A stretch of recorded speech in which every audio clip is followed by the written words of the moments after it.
What up? What up? What up? I appreciate y'all checking me out, man.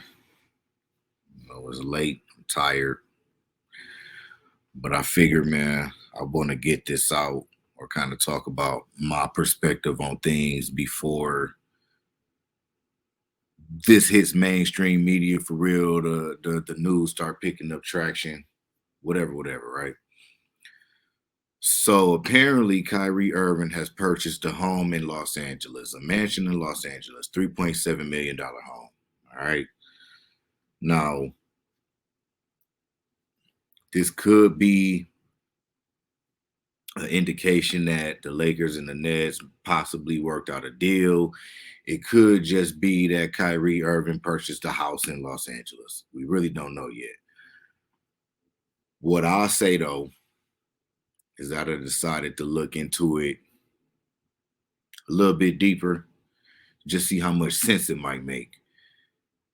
And personally, it's one of them things that just don't really make much sense. All right. So let's start talking about it from the Brooklyn Nets perspective. They let's just say they want to take in Russell Westbrook's contract, right? Part of the problem is that the Nets want to include Seth Curry. They want to send Kyrie Irving along with Seth Curry over to Los Angeles to help make up some of that, you know what I mean? Some of that cap space, right? And the Lakers are a little hesitant about pulling the trigger on that because they got the issues of their own. Well, looking at it from the net side of things, it really wouldn't make sense to trade one expiring contract for the other expiring contract, seeing as how you're not going to open up no cap space either way it go. All right. The Brooklyn Nets are another one of these teams who are so deep into the luxury tax, so deep into the cap space that is not really much they can do to open up cap space. All right. The most they can do at this point is try to trade for the future. Maybe the best you can hope for out of a Kyrie Irving trade is getting some draft picks. Maybe somebody will give you some future picks. I don't know. It kind of seemed like it's a little like people just kind of want to see what's going on. Like what exactly is the trade market? Okay, well the Lakers offered you Russell Westbrook for Kyrie Irving, just on a base level. They offered you Westbrook for Kyrie Irving. You ready to pull the trigger on that? I can beat that. All right. I can beat that. I mean, that's how I would be looking at it if I was an outside team. But I'm not an outside team. That's just, my 10 cents. It's just not really a situation that'll help the Brooklyn Nets. Especially since we know Kevin Durant didn't ask for his trade. Listen, if you gonna trade one, you gotta trade the other. You're gonna try to get the most back for whatever you trade. We still don't know where Kevin Durant is gonna end up at. He gave a list of teams that he would like to go to. And if you Brooklyn, you gotta feel good about the situation because you got most of the control. Kevin Durant don't really get a say on where he go next, right? You have to get back the most from whatever it is that you decide to trade. Now,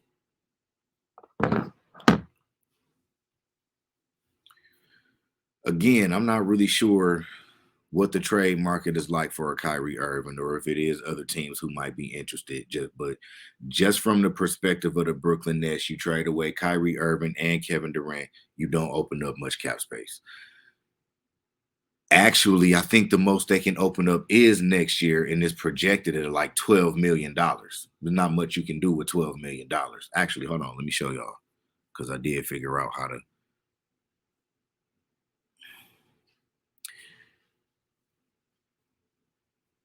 Let me show y'all. Let me show y'all. Hold on.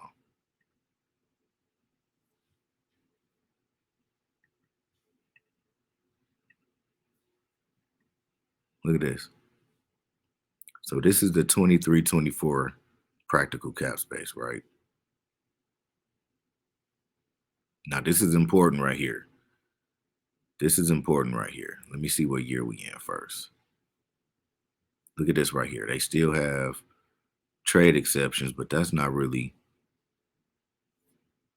They could open up some cap space, but let me just show y'all what I mean right here. So this is 23-24. Let me just go back to this year. All right. I'm gonna go back to this year.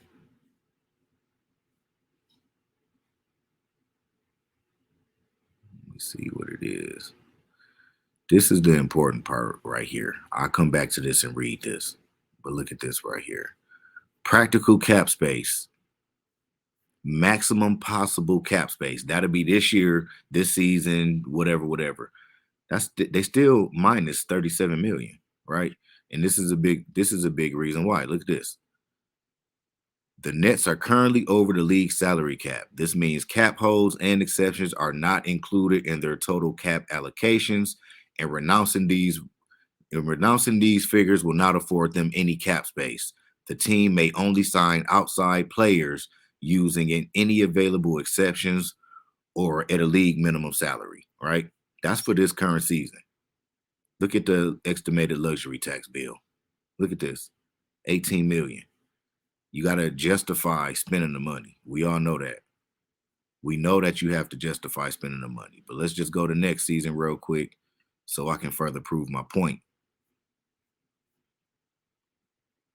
So let's look at the practical cap space. These are just projected salary cap spaces. This is just assuming that they don't, assuming that they do their best to open up whatever cap space that they can. The most that they can open up is 12.9. 12.9, $13 million roughly. All right. You really can't do much with that.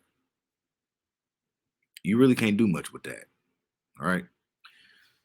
So that's the issue that that's part of the reason why I don't really see the Nets pulling the trigger on that because it don't really make much sense for them as far as that goes. You want to maximize whatever you get back, and in this case, you are not getting any. THT shouldn't be a part of these conversations.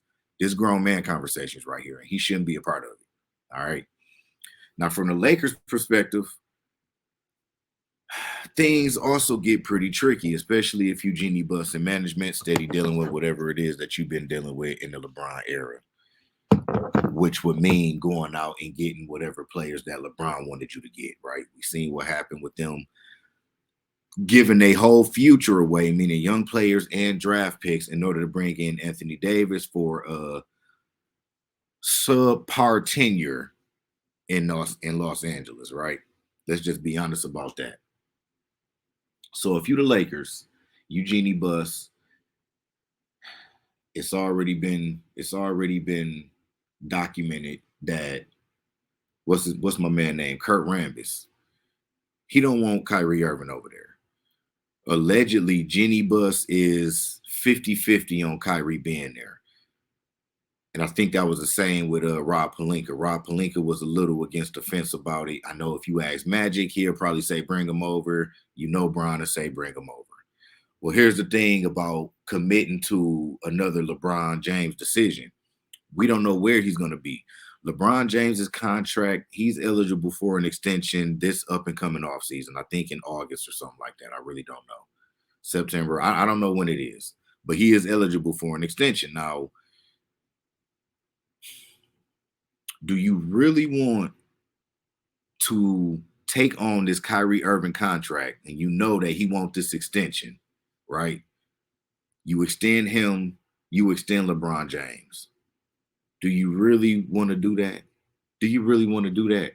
We know that LeBron James is basically telling teams that, hey, I want to play with my son. So he's probably going to be holding them hostage to some type of degree, right? He want to play with his son. That's understandable. But if I'm the Lakers, I don't know when Bronny come out, but if I'm the Lakers, do I want to care? Is that something I want to be in my hands? Do I want that? It don't seem like that's something I really want. You know what I mean? Even if I can Even if I can, it don't really seem like that's something I want to do. So you commit to LeBron, let's just say for another 3 years. You give him 2 years in a player option or something like that. I don't really know. I don't know how long the extension would be worth. I'm assuming 2 or 3 years though, and I'm just not sure if that's what I want to do. Do I really want to sign Kyrie Irving to a 4 year extension and deal with that roller coaster? Because let's keep in mind that all of this stuff is not just with Kyrie is not just centered around this season alone. It's not just this season, it's his whole career. So as a Los Angeles Laker owner, supporter, fan, whatever you want to call it, do you really want to take the risk of having Kyrie Irving on your team for the next 4 years? Can you really afford that? Or is bad publicity good publicity as well? I don't know. I guess it's up to whoever.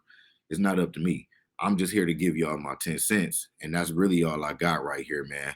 I try to catch y'all another time as more news and information comes out. As much as I hate talking about the Lakers and these stupid ass scenarios, it's popular. So I guess I see why ESPN do it all day. But whatever, as more information unfold, I give more of my opinion on it as it all come loose, man. I catch y'all next time.